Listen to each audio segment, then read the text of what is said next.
Miss PAODAM meeting tabiribasingbu ahanba maktada taramna okcheboga loinana namathing kunjesoina khurumjari ngasigi maroiba pauda thamna pokpi khol leihange leheloi hairabadi lengakna amadi local MLA na akhanaba meeting changbiyu haina thamna pokpi ki khunja singna phongdorakli PM Bishwakarma scheme ki training program mai paklabasingda certificate ching yenthokre Bisnupur district ki Khoizuman Kwasifa ki Longmi Singh ki pothok sing yonbada shitabana laksal phawa piba ngamri haina phongdorakli Lunina China dagi Pakistan namna lakpa jahaz ama Indian Security Agency na thingkre mapungabu pau miyamda pizari Imphal East district ki langai kendra ki manung chaliba thamna pokpi khol gi praja sing awabana kham thengle chaningai fawba leyaktaba amadi chak thongnaba sing fawba thangnaba laikai dagi lauraga thongbagi fivamda leire maramasina masak khangbidaba manba mowongda leiriba thamna pokpi khol asi lehange leheloi harabadi lengakna amadi local MLA na akhanaba meeting changbiyu khol asigi maningda leiriba chingda masing thingamdaba bunker sajinduna leiriba kuki militant sing tanthokpiyu haina khol asigi miyamgi maikaidagi penda fonglukladuna lengaki pukning singsilakli Kuki militant singna lepalaitana itatatana thamna pokpi khol asida landarakli basigi matangda paumi singda paudam laduna khunja maira baibi aman hai thamna pokpi hairiba khol hariba makhogi khol asi maikai mari makta kuki militant singna koishelaga leiba mafam amani adubu kuki militant singna bom yauna nongmai kaya kapsilaklabasu aki tujungba kayaga loinana khulasi thadokpa ngamdana adumak leiri karigumba khunja sing asina thamna pokpi khul asi hek thadokpa numita yangang pokpi khul asi kuki singna laina khudum changki gani khanbadagi sufam nompham amadi chaningai thakningai leitraba phawba khul thadokri tha tara fajilaklaba phawda thamna pokpi khul asi ngak shenaba amadi khunja singna thengnariba awabasi koknaba lengakna amadi local MLA phawna meeting amata changbidaba sisu laibak thibani khul asigi hek maningda leiriba ching asi Kulasiga low pari ama rom khaktagi arapani chingthaktagi koki militant singna wari shanaba hui chak pijabagi kauna phawba line tanaba yamna khudong thithangai oiba mafamni kholasigi khunja sing asi hanadagi hauna chingda singchanba amadi afangba thabak suraga leirakpa maramna saving karisu leinaba nati adubu irang asina maram oiraga hingnabagi lambi oiramba adusu kakthat pikre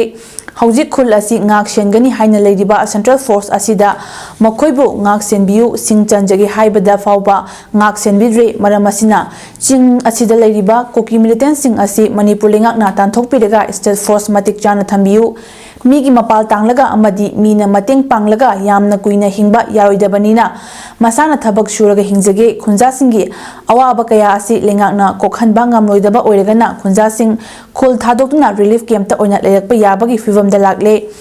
local MLA su election matamda khul asida toina lakhibanina khul asigi praja singi hingbagi lambi karino haiba chapchana khanglamgani madu khangna lengakta khul asi kannaba wafam pukhatpiyo khunja singi awaba sing asi kokhanba ngamloidaba leiragadi mafam asida leiba Central Force sing lokthokpiro khunja sing sirabasu sina khulda dum leijarage irang asi hawrakpa matamda leiriba lengakta thajaduna thama hena lengakna matik chaba thabak tawrakani khanna ngaikibadu haujisu lengak asina matik chaba thabak paikhatpiu haiki chatar banong magi lupa chani chahum da phangasu tambe ya pham da sahong thrasira haibase isam nasu imung manung da haijarabane ba adubu akoina masmana hongi bataragati khullachida kokina sanghuragani akoi khunjale horagani mukhoina soida makila sangrani haibagi akoije wasu wana khanggi china akoi kunja yuksara nungdam chelaga khanga ngasi bogle lakpa awa banang daba lejon da leitaba aigi maitaigi i mayam baza singsina so akoije miyang thambiu sini imana hajani ni se akoije mabu akoije kang to mi kum khalle haba moina ado khoi silap lai ri balam na ken dagi MLA na ai praja si madi lam lai da lai basi inak nang na ri ba khunggang ni ai praja si yang ware ko masima di tawbi de ya de hana mana taksan biraga di tawbi rakani haba ado khoi gi di lai la so hai bu tamne ma office ki thabak ta mi lai ta bani na sene khangda mi na kadam ta har bu lai tre rap ta hang bu tre noi kha sara har so har ding no ma har di hoi tawni har ga dum le hawre Handa pangthokiba tarani shuba Manipur Legislative Assembly ki mga suba mifamna singa lainariba suspension of operation su lokthokadabani haina MLA Yankhaina warep lokhiba amadi laukthokiba NRC chatnabagi warep lokhiba bo Manipur imagi maikaidagi thagatpa fongdorokli Manipur imagi ko convener na thorakpa cheral aman hai kuki na maitei da landarakpada Manipur da leriba lopumna makna lawriba thaudang thagataba ngamde Manipur gi ngamkhai kannaba hotnabada maya paibisingna lawriba thaudang bu su thagatli nakal amaromda haukiba thada sakhangdaba myoisingna UCM gi office amadi CSO kaya gi office sing mai tharambaga lonena mahiro loop amagi office campus ta bom langsinduna mahairoi amalekidaba amana sokhan kibagi thawong yaningde matungda sigumba thodok thokhan bidinaba Manipur imagi maikaidagi appeal torokli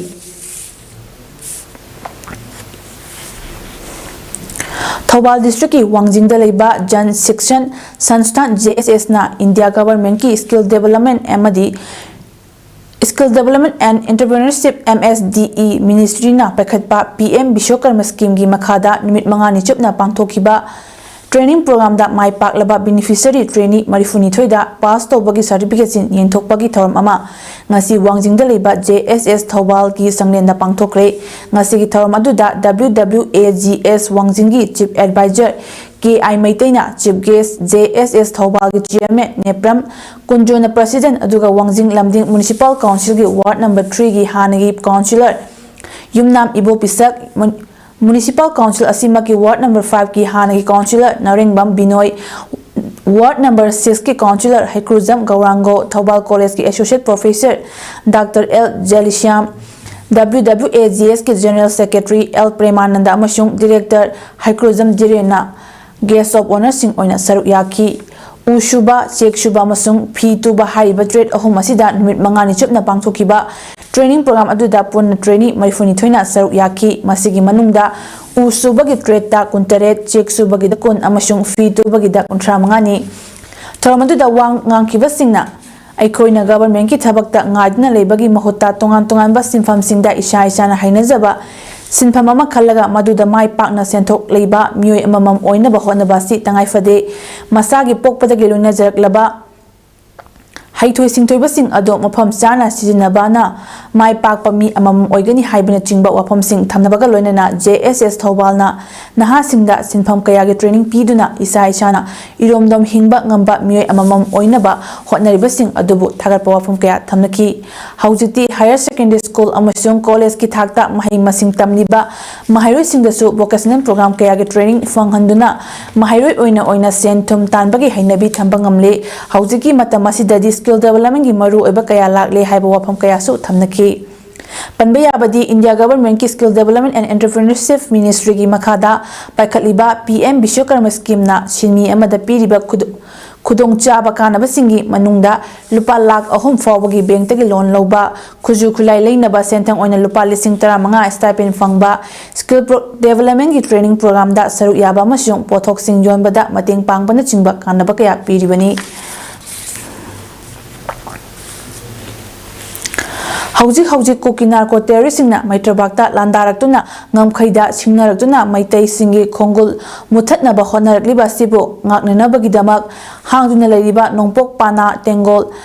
lak pollutiongi manungchana leriba Universal Friendship Organization UFO gi NE headquarter number 3 Moirang Kampu Sajep ki maitai laloi singna sabungkhok khunauda lal ngakna leriba sida mateng oinabagidamak Women Welfare Association Moirang Kampu Sajep ki Nungsizaraba maya paibi imai bil singna shelgi mating oina lupa lising nipan tingmang biramba amadi macha oiba singbu thauna lingzel hapiramba amadi lal asi mai paktaba yadi haiduna yaifa thaujal pibiramba bo Universal Friendship Organization Central Committee haipok ki maikaidagi haininga leitana thagatpa fungrukpa galonena ikai khumnaba ulakli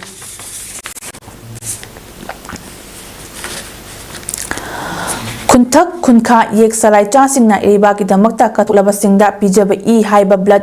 donation camp ama ngasi Jenims da pangthokre atopa leipak tagi lamdam sida soidang fam piduna lehan kiba yumdang basingna utang bi onlaktuna mapuda onsilakli yelhomi gi laisang yum kaya mai thabada natana myoi kaya hatkre masibu thengnana ba ahing nungthil khaidina Yek Salai Chak singna iramdam ngakli myoi kaya thawai thakre thengnari balan pham asida Federation of Haumina iramdam gidamak kathok labasingda Yek Salai mangana piba masagi khudol tamjabani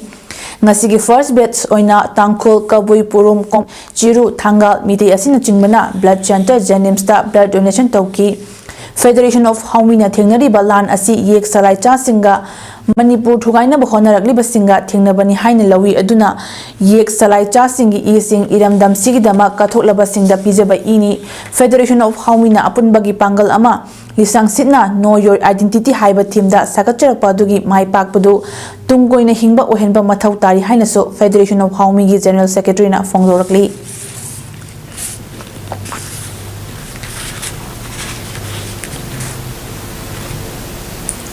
February aroi batang kunma pandagi hauduna listening to our environment haina mingtonba workshop chatharkiba ado numit humna chupna chatharba matungda ngasi loishin kre TS Paul Manipur Women's College Mongsangai da pangthokiba workshop ado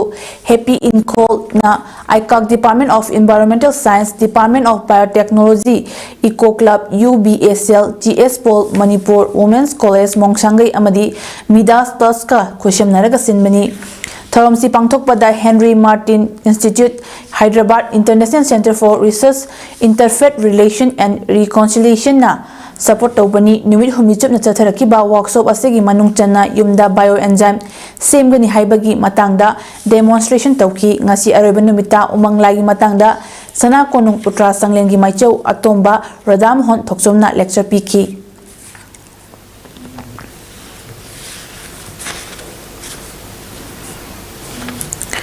All Manipur United Club Organization Amokogi meeting makada haukiba tha ngakpigani February 19 dagi hauraga March 3 fauba chathagadaba All Kakching Khunau United Clubs Organization Kakching Khunau na Joint Director District Veterinary Office Thobal Kakching and Kakching Khunau Veterinary Hospital Umathel da khusim naduna Kakching Khunau Veterinary Umathel da anti-rabies vaccination program ama ayuki pung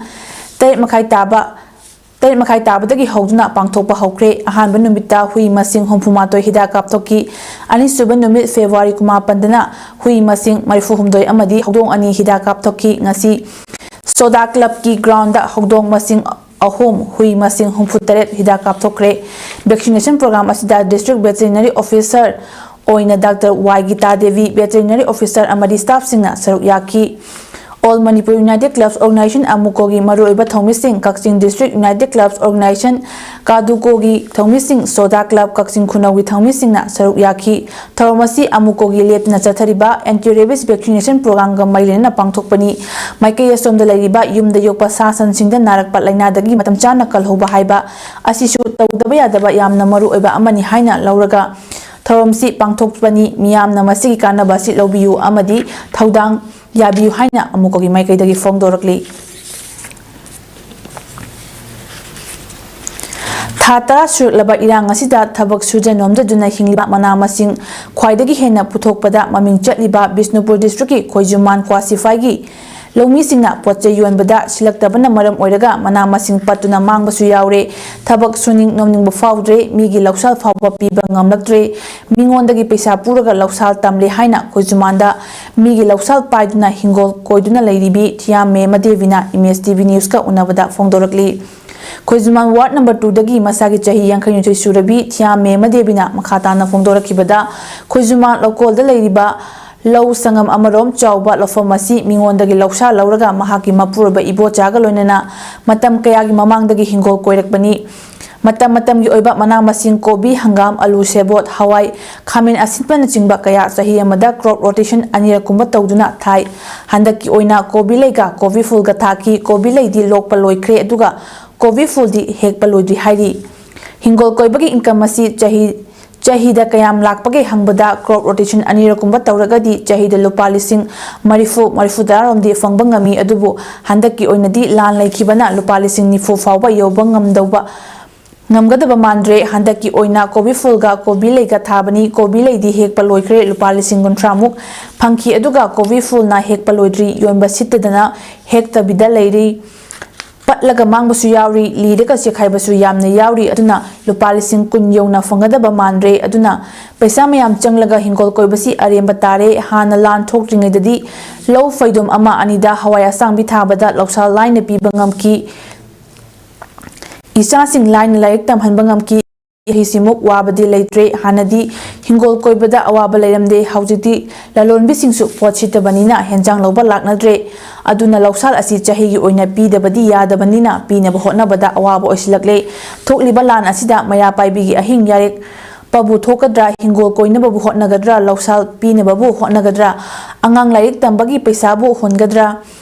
देव कर्म चटपगी इमुंग मनुंगी अवार अपाम manage तौनब होटनबदा यामना अवाब ओइरि हाइना image टीवीदा पाउदमलकी महांगना मखा ताना फोंदोरकपदा कोबी थाबा लोइरगा सेबोट केरोट खामेन हवाय असंगबी अमुक थागदोइनी अदुबु थागदोरिबसिसु थानिंगबदी फाउद्रे अदुबु हिंदबदी यादबनिना थागदोरिबनी था तरा सुरकलबा इरांग असिदा हाइनिंगाइ लेतना वारे चाही खुदिंगिदी लौसाल पीबदा करिमता वारमदे अदुबु हंदकी लौसाल असिदी मिंगोंदगी पैसा पूरक पीख्रे मरम अदुना अतुबदा लान असि लोसिनबिरो हाइना फोंदोरकी साउनारे मरमदी वारबनिना पैसानादी खजिक फंगबनिना वारे अदि पैसा फंगदबगी वाजु नतना ngसागी हराउक्ता यामना जोनबा अमुक नत्रबनिना ngसागी लबुक्ता ससी हाबदा वानरबनिना तन्नरे ngसागी ममनदु तांगद्रगसु हौ हौ लोइनमक गरा गरा गरा चतना सिटना जोंग्रगबदी अखोइजु ngasi जोंगिबे पैसासिना ना पैसासी तुंगजलगा मंगा सुरे तरा सुरे तौरगा मिगी लौसादुसु इराय लाइना पिथोप ngममी अहमददी आइगी इचा लाइतमबुसु ngममी अदेगी खोगी लुहोंग कैहोंगबा अदेगी चोरादेब कर्म चलकसु इराय लाइना ngममी हौजिक्ति मदुसु ngमसलक्तरे वासले अदुना ngसागी युमदसु यामना वारे लौथंगनबा खोइजुमान वार्ड नंबर 1 दगी इंगुदम तबाबिसु मिंगोंदगी लौसा लौदुना लौमरक अमदा हेंजांग नापी थादुना मदुदगी लाकपा इनकम सिना इसासिंग लोइना सेमलिबनी हाइना फोंदोरकी अदुबो हंदकी लान असिना इनकम लाकपगी चांग असि सरुक अहुम थोकपगी मनुंगदा सरुक अमगी चांग खक फंगले Hingol कोइनिंगबा फाउद्रे अदुबो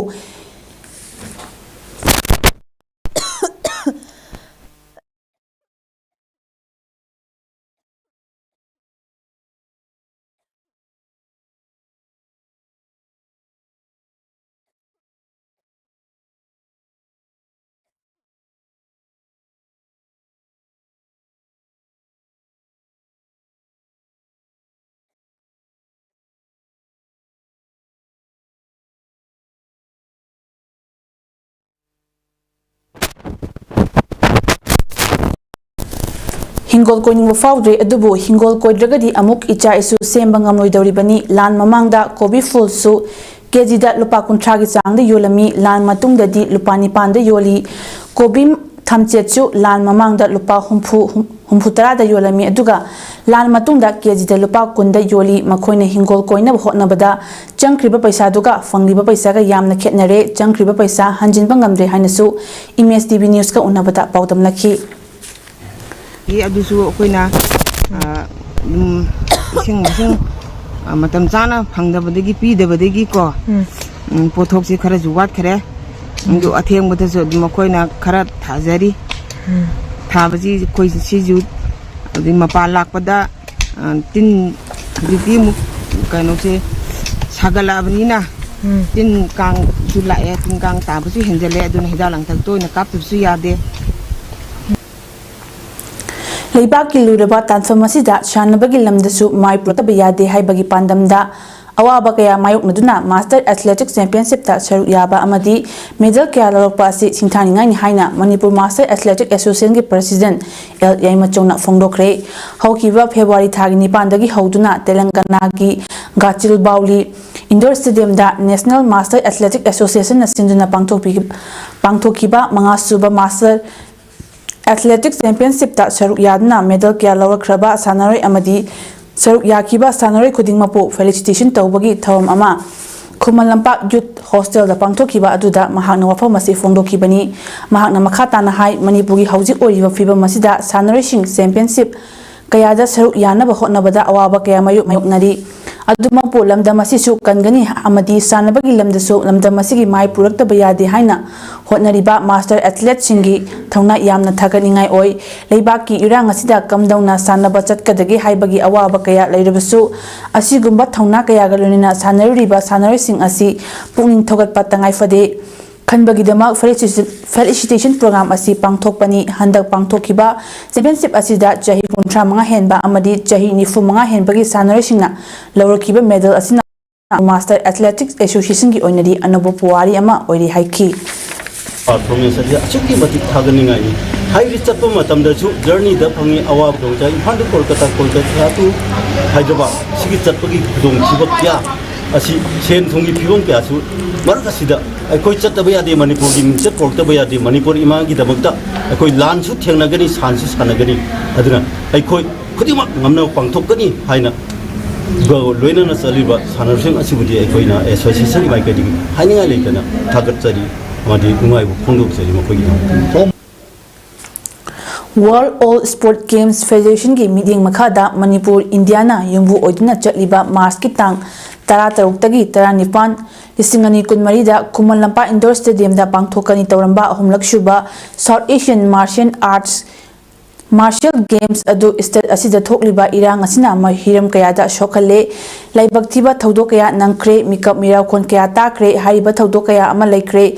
ngasi kari oigani hayeng kari oigani tamba ngamdraba tanfam asida Manipur mo hausa gi punsida tangdu laitana ba hotna bada Asian gi platform kaya da slogan condolence na chingba sport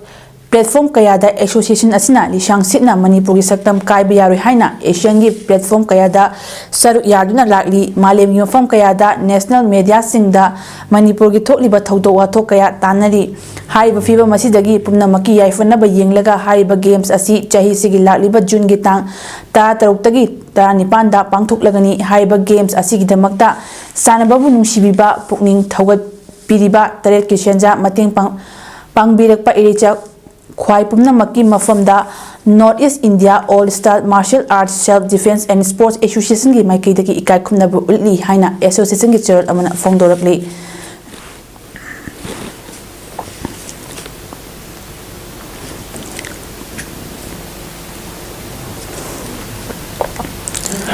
All Manipur Traditional Belt Wrestling Association gi imakada belt wrestling sanarising khanbagi trial selection ama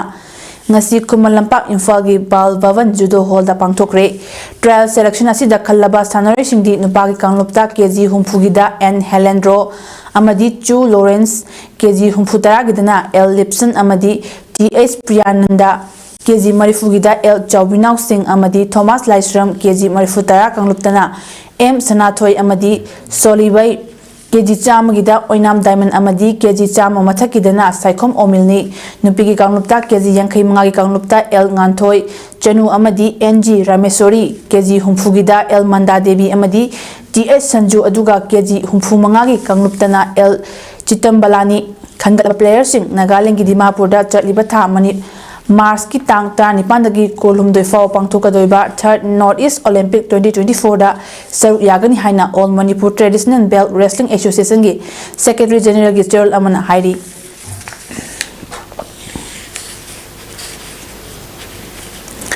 China dagi Pakistan tamna lakpa jahaz ama Indian Security Agency na chingnabadagi Mumbai gi Nava Seva Port ta thinki jahaz aduda Pakistan gi nuclear amadi ballistic missile program da anirak sinaba yaba consignment kaya yaramba yai haina chingnabadagi thinki bani hari intelligence dagi fangba pauda yumpham oiraga merchant ship CMA CGM Atilabu thinki bani official singna Tijinbada Italian company amana saba computer numerical control machine ama funky Defense Research and Development Organization DRDO gi team amasu lakna yengsilaki fangli posting adu yumthang na balebang na makogi nuclear program gi damak sijinaba yagani haiba wafamsu team maduna fongdoki prevention of possible proliferation by Pakistan and China gi makhada fakhibani haiki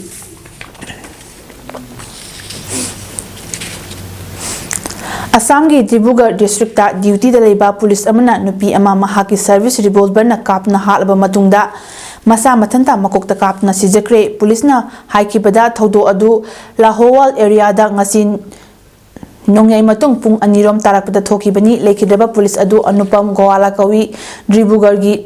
Namrup police station da officer in charge oibani masadi Jorhat district tagini hairi lekhidrabi nupi aduna Bisnupriya Lahon Gogoi kawi Lahowal police station gi manung senba Rangpuria area da lebani thaudo adu nupi adu gi mapureba Bipul Gogoina masama uhowi haduna paudam kibada police officer aduna makoi yumda namduna changlaga mahaki loina bida mahakaloina chatna bhaiki maduda nupi duna yakidabadagi kaptuna hatkibani matungda masamaksu makokta kapsinjaraga sikibani hairi aroibada maloi pau amuhana Thamna Popi Khul lehange leheloi hairabadi lengakna amadi local MLA na akhanaba miing changbiyu haina Thamna Popi ki khunja singna fongdorakli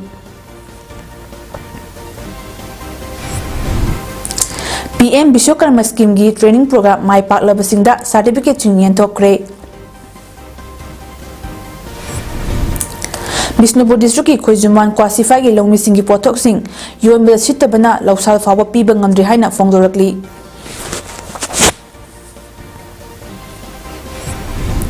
Loinina China dagi Pakistan tamna lakpa jahaz ama Indian Security Agency singna thingkre ngasigidi imes paudam pijaba matang asida loshinjare meeting tabiri bisingbo amuka na kurumjari